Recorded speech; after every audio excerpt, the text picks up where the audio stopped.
صحیح بخاری حدیث نمبر 886۔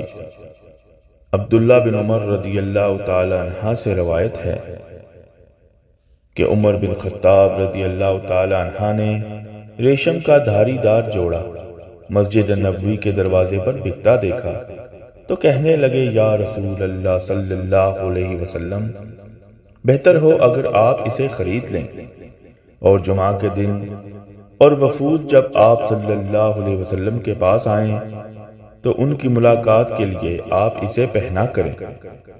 اس پر آپ صلی اللہ علیہ وسلم نے فرمایا کہ اسے تو وہی پہن سکتا ہے جس کا آخرت میں کوئی حصہ نہ ہو۔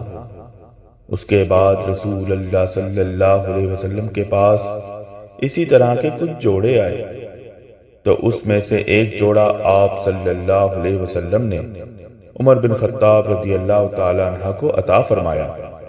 انہوں نے عرض کیا، یا رسول اللہ صلی اللہ علیہ وسلم، آپ مجھے یہ جوڑا پہنا رہے ہیں، حالانکہ اس سے پہلے عطارت کے جوڑے کے بارے میں آپ صلی اللہ علیہ وسلم نے کچھ ایسا فرمایا تھا۔